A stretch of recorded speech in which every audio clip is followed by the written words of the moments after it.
ঈদুল আজহাতে মুক্তি পাওয়া ৬টি সিনেমার মধ্যে দর্শক চাহিদার শীর্ষে দ্বিতীয় স্থানে রয়েছে শরীফুল রাজের ইনসাফ সিনেমাটি। সে সম্পর্কে বিস্তারিত থাকছে আমাদের এবারের সেগমেন্টে। এই যে ঢাকা শহরে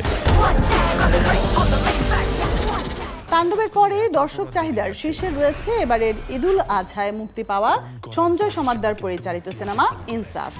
দেশের ১৬টি প্রেক্ষাগৃহে দর্শকের ভালোবাসা কুড়াচ্ছে সিনেমাটি। দর্শক চাহিদার কারণে বেশ কয়েকটি মাল্টিপ্লেক্সে ইনসাফের শো বেড়েছে। হ্যাঁ, অবশ্যই উন্নতি হচ্ছে, বাংলা সিনেমা অবশ্যই উন্নতি হচ্ছে। এদিকে আপনার হচ্ছে অভিনয় সবকিছু মিলে আমাদের অনেক আমরা পরিবার ফ্যামিলি ভাইয়া তারপরে সবাই সহ আসছি, আমাদের অনেক ভালো লাগতেছে আর কি। ইনসাফ ছবিটা অনেক সুন্দর আছে আর কি।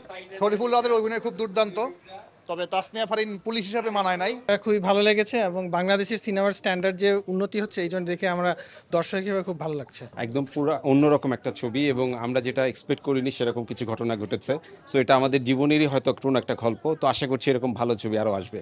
মৌলিক গল্পের উপর নির্মিত ইনসাফে কেন্দ্রীয় চরিত্রে অভিনয় করেছেন শরীফুল রাজ ও তাসনিয়া ফারিন। তো এটাই আমার আলটিমেট আসলে আমার স্যাটিসফ্যাকশন যে আসলে যারা সিনেমাটা দেখছেন ওরা একটা ভালো গল্পের সিনেমা দেখছেন, এটা নিয়ে ভালোভাবে কথা বলছেন, এটা আস্তে আস্তে ওয়ার্ড অফ মাউথে আসলে স্প্রেড হচ্ছে। তো আস্তে আস্তে আমাদের এখন পর্যন্ত সবগুলো শো হাউসফুল, আর আমি মনে করি যে খুব দ্রুত এটা যদি চলতে থাকে আমাদের আরো বেশি বেটার একটা প্লেস হবে আমাদের। ফারিন ও রাজ একটি আইটেম গানে বেশ দর্শকপ্রিয়তা পেয়েছে।